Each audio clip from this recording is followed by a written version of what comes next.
Well, the next one is probably the most commercial-sounding track on the album, by which I mean the chorus has a modern pop feel to it.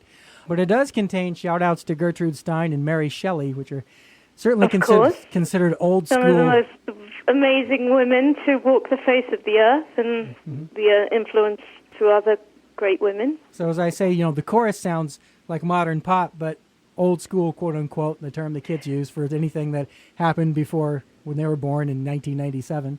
Yeah. Gertrude Stein and Mary Shelley, of course. So what do you want to say about Catastrophe?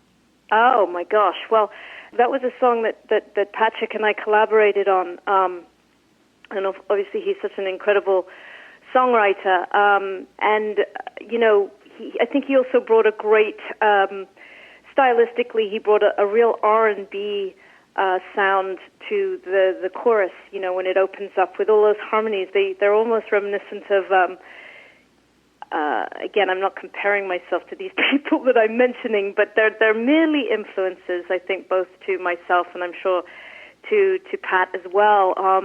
But, it's got almost like that thing that Stevie Wonder does sometimes in his choruses where you could just do a wall of harmonies, and the sky's the limit, because you're hitting on some chords that are so open and deep. Yeah. I think that is, again, I wouldn't say that it's about, it's about a woman who's going on a voyage, whether it be in her head or actually deciding that she's going to leave for a while. It's very meticulously sort of thought out, I think, in terms of her journey.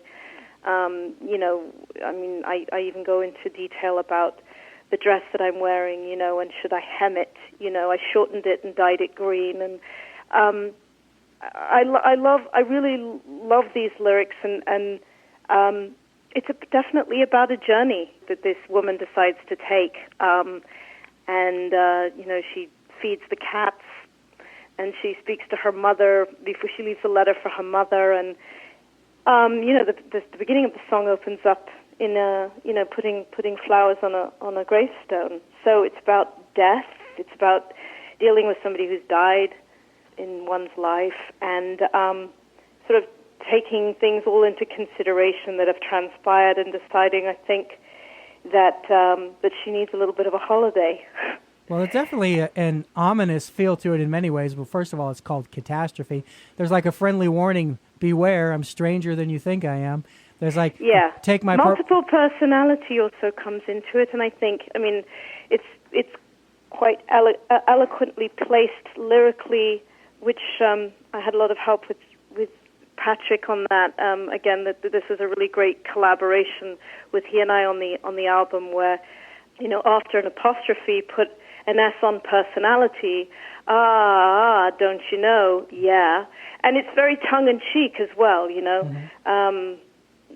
So it's somebody who knows and is fully aware of her existence and what's going on in her mind. Mm. So she's able to sort of speak about herself third person, and is kind of quite clearly dealing with that. Well, that's an interesting concept. Let's give this a listen from the same 2007 Not TV album. Here's my guest, Olivia Dabo, with Catastrophe.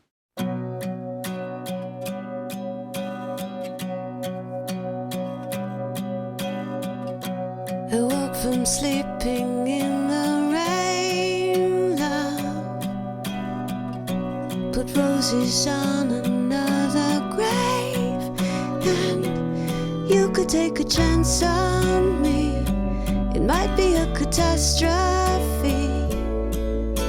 I'm stranger than you think I'd be. I bought another dress today, love. Looks like the one I threw away, and orbiting around myself. So leave your heart upon the shelf. After an apostrophe, put an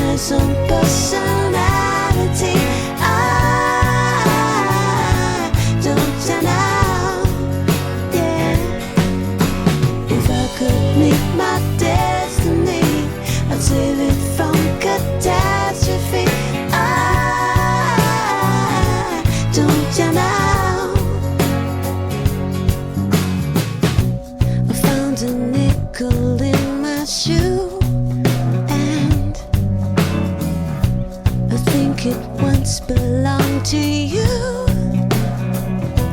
You used to sleep with girls who prayed, and loose of me you'd always say. After an apostrophe, putting in some personality. Don't you know? Yeah. If I could meet my destiny, I'd save it from catastrophe. Don't you know?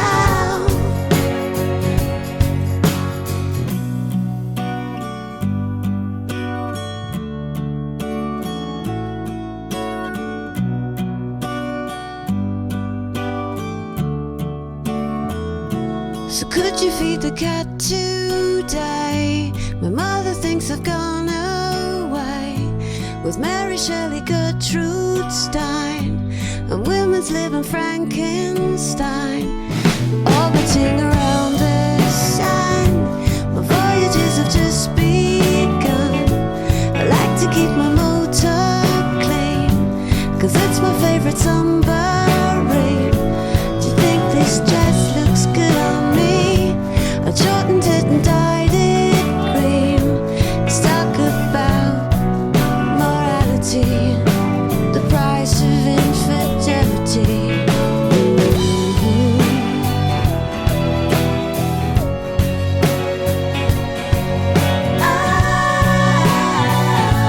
Don't you know? If I could meet my destiny, I'd save it from catastrophe. Don't you know? After an apostrophe, putting in some personality. Don't you know? Yeah. If I could meet my destiny, I'd save it from catastrophe. Don't you know?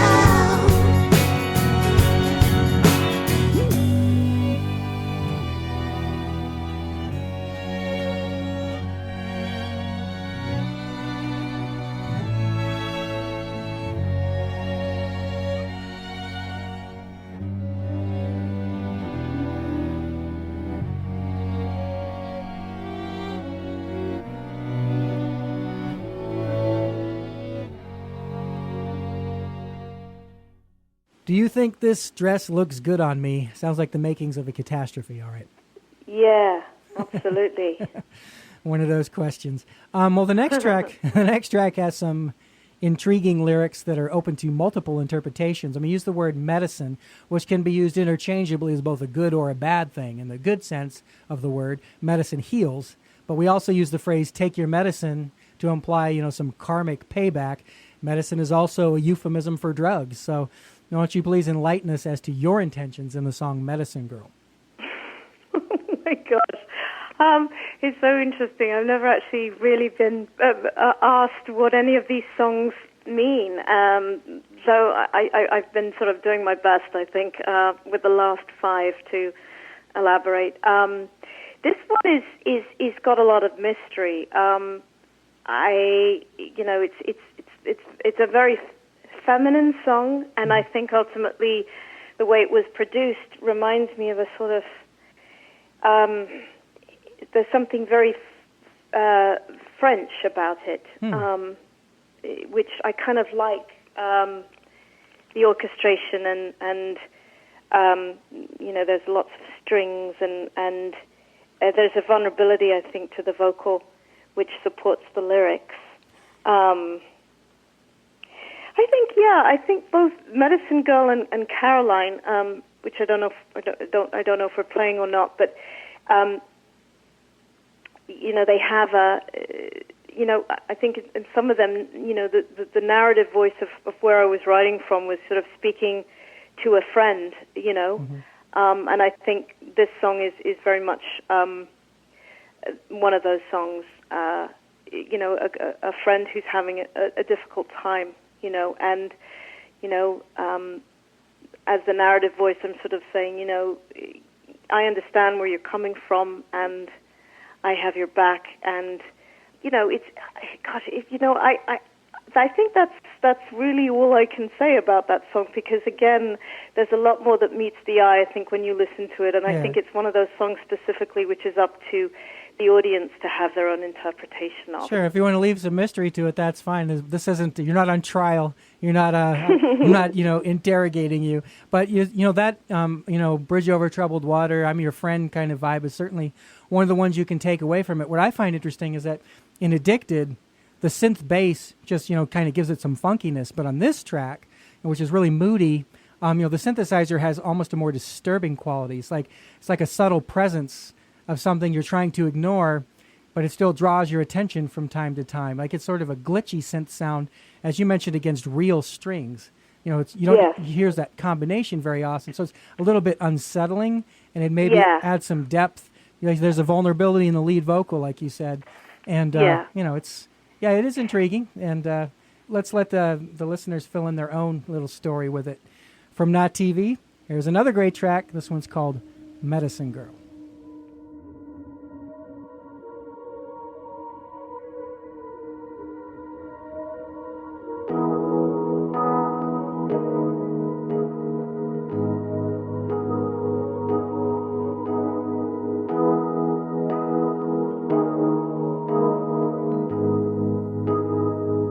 It's time to take your medicine, girl.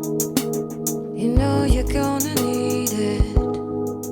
'Cause when your back gives out, the levee's gonna break.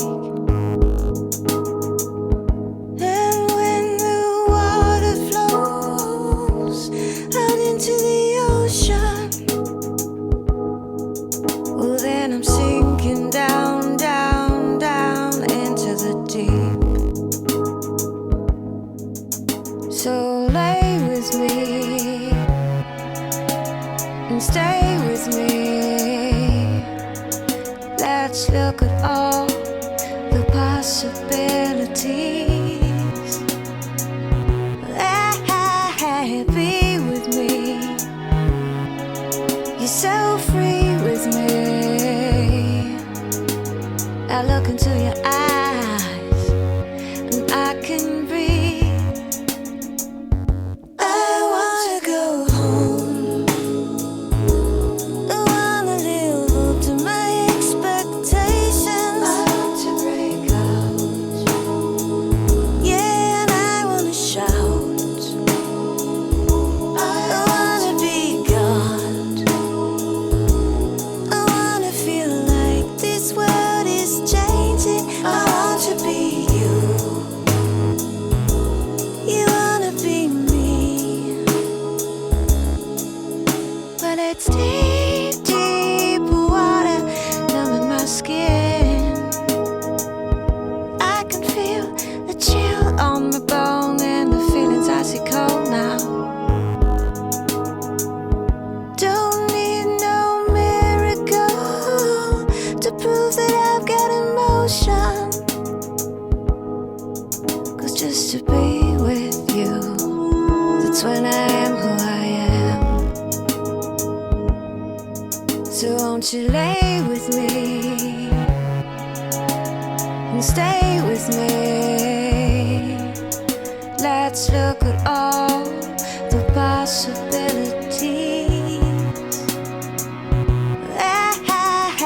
Be with me.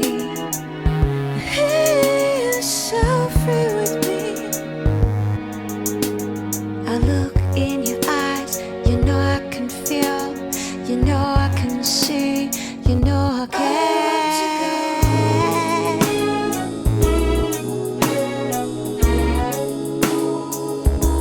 I want to break out.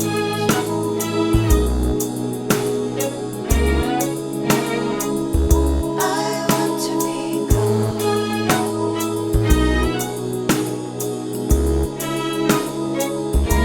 I want to be you.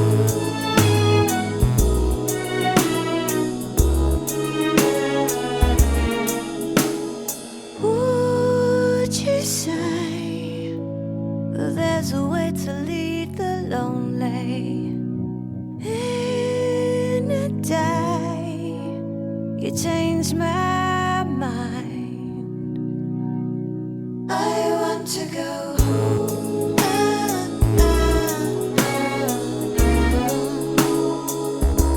I want to break up. I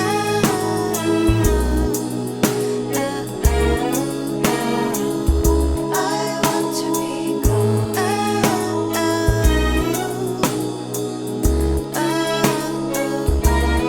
want to be you.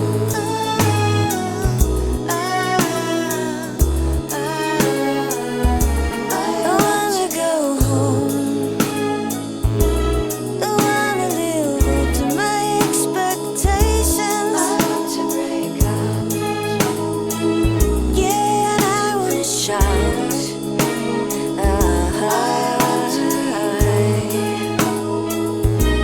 I wanna feel like this world is changing. I want to be you. You wanna be me.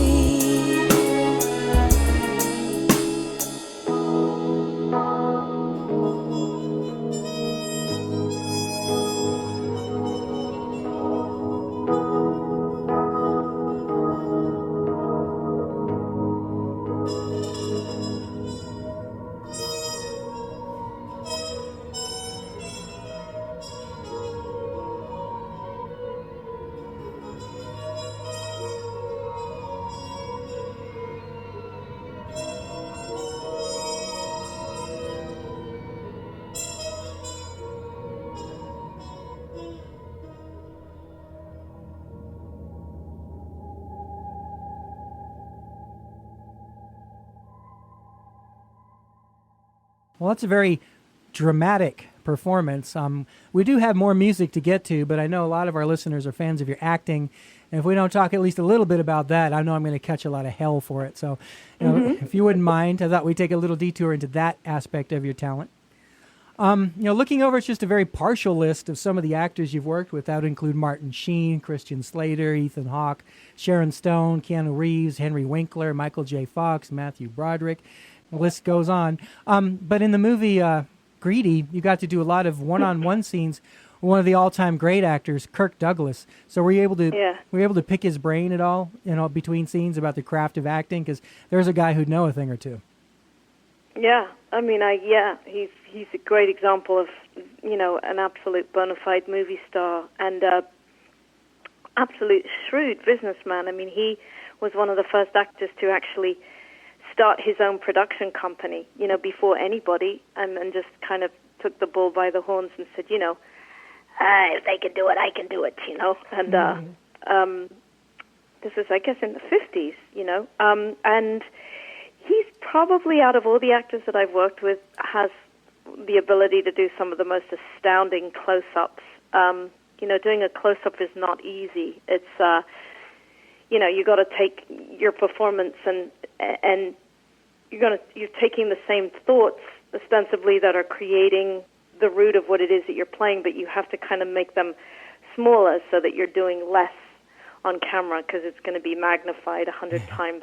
True. And I would remember when they would wrap me and I would be finished for the day, I would just stay an extra 2 hours, even though I had a really early call, because I wanted to watch, his work, because it was an opportunity that I may never have again. So I learned so much from him, and he certainly he's a very giving actor, and he's just filled still with so much life and inspiration and so many great stories, and he has an amazing sense of humor. He is a legend. I mean, literally, I did get the opportunity to work with a living legend, which is rare. So I was very, very honored. Well, I remember seeing a movie where your name popped up in the end credits, and I thought, I don't remember seeing her. So I scanned back through it again, and even after I knew which role you were playing, and I was looking right at you, I still wasn't really quite sure it was you. This is the character of Betty Jo in Wayne's World 2. Right. Betty Jo, yeah. Yes, that was, I told you I was a nerd, Dan.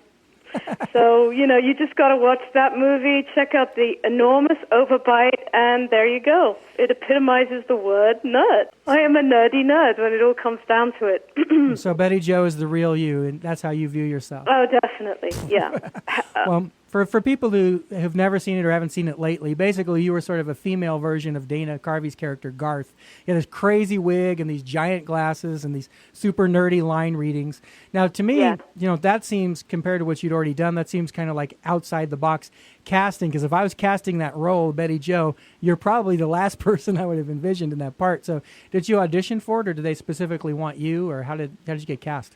Dana and I had been doing a film called Clean Slate, which was a comedy, and I was playing a very different kind of character than ultimately what Betty Jo ended up being. But he and I hit it off very much comedically, and I had a bunch of characters in my head, as did he, and the more we got to kind of hang out on set, he was in the midst of getting Wayne's World 2 up and running with Mike, obviously with the success that it had on SNL, and I think that he was just looking to really find an actress who would be able to jump into this buffoon-like,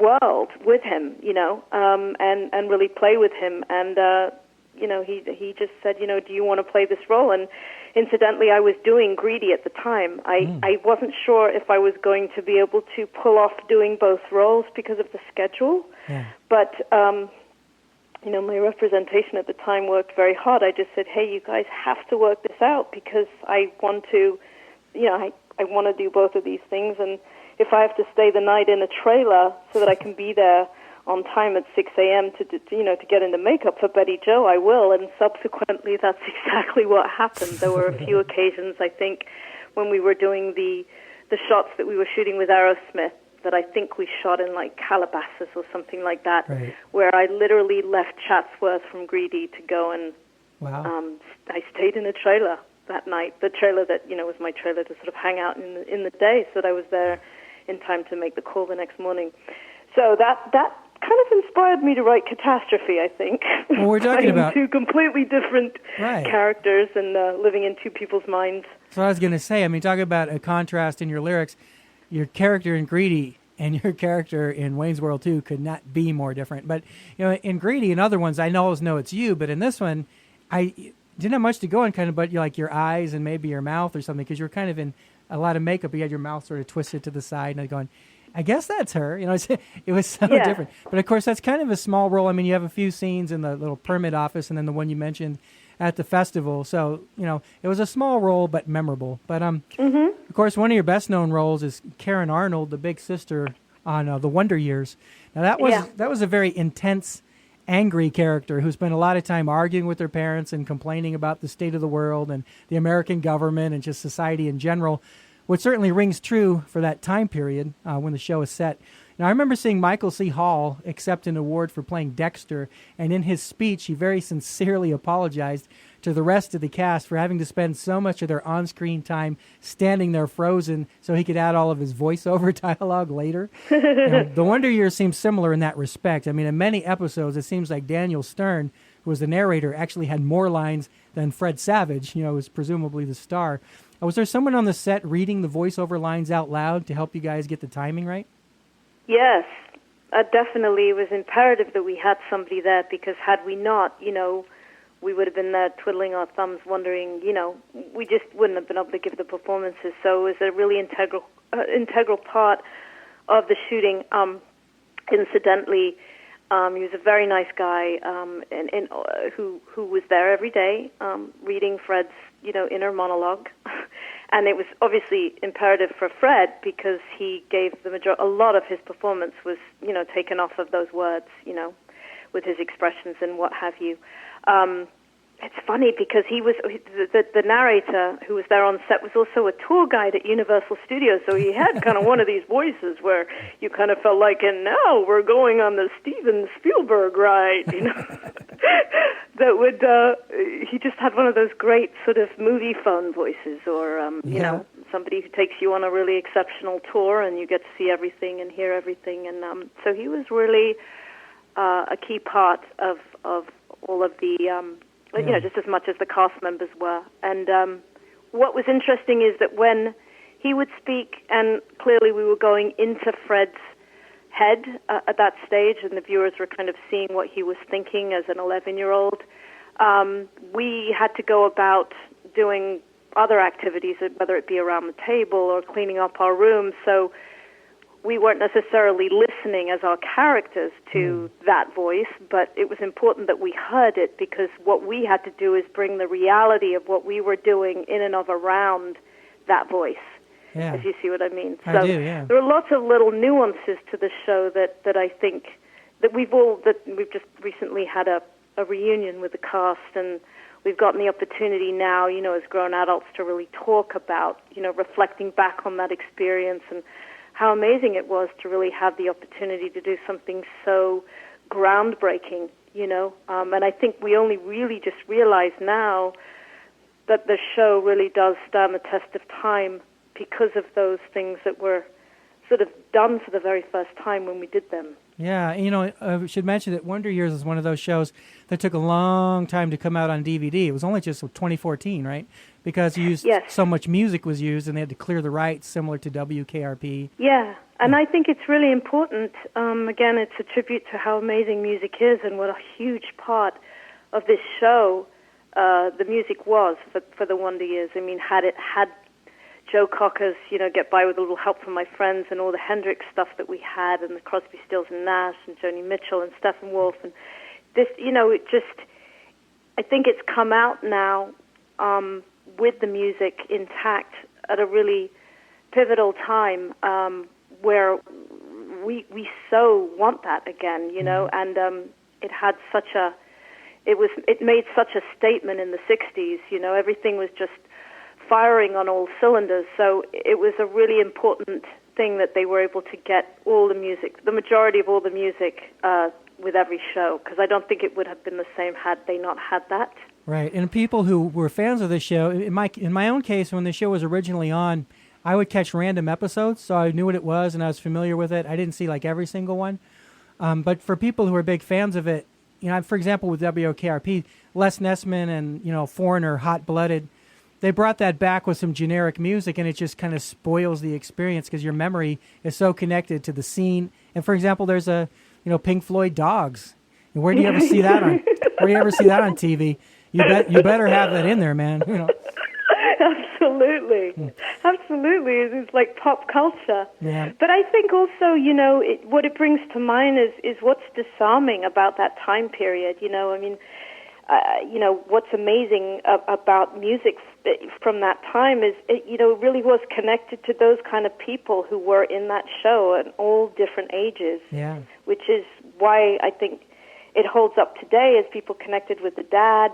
He was from the he went through the Korean War, and both he and Norma were baby boomers. So they were still kind of stuck in the 50s, though it was the 60s, and that was a lot of what Karen's gripe was with her dad, because she was kind of just like him, and she was the only one who could really go head to head with him with take a real stance and get away with it, because, she was sort of pig-headed and very political, but also a lot like him. So he saw a lot of himself in her, and vice versa. And with Norma, that music appealed, there's a song in there for all those characters, yeah, right. And so I think that's really cool. That's a good point. Yeah, I was actually in elementary school in that 1970, 1971 type of time period, and a lot of the scenes are in school with, kids that are sort of like junior high-ish age. So right. And I think junior high was so much cooler than high school. I mean, maybe just call me crazy, but high school was not the greatest experience for me, but I loved junior high, and there's just something so precious about it. And I think that was really, really delivered well with that show. They really captured it, because you're so impressionable at that age. Oh, yeah. It's really where you're really completing your development before you hit the big time. Right. You hit puberty, and then it all kind of everything you're out in the big bad world.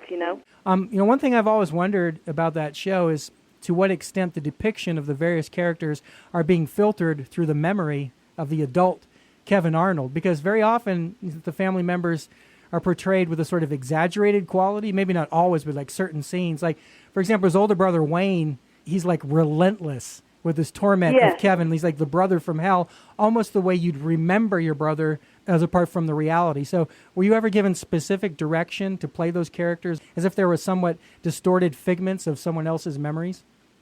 You know, that's a really great question, and I hope I can answer it as to the extent of how great the question is. But what comes to mind is I keep going back to how incredibly thought out the casting process was.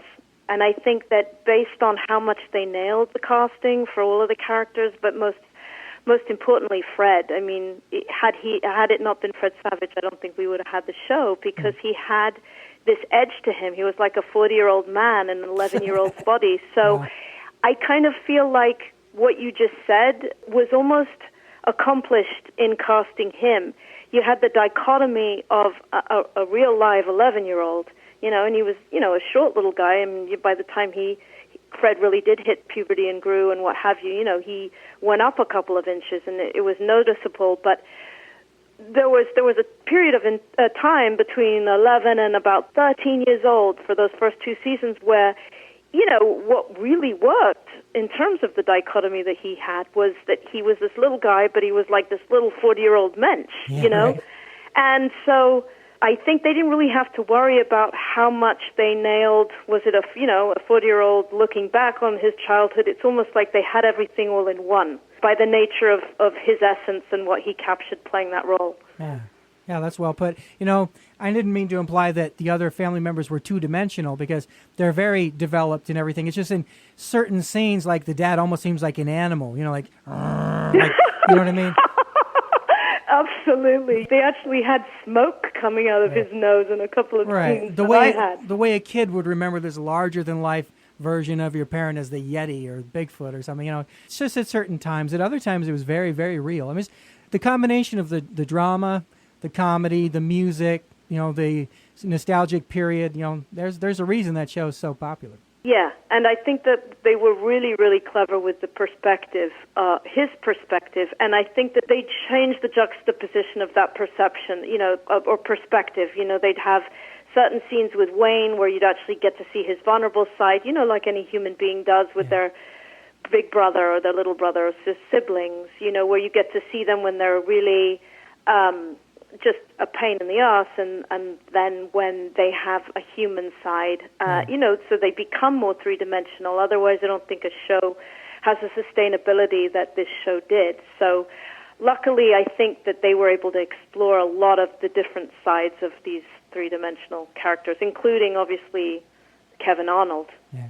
And Winnie, I mean, how she blossomed in his heart and in his eyes.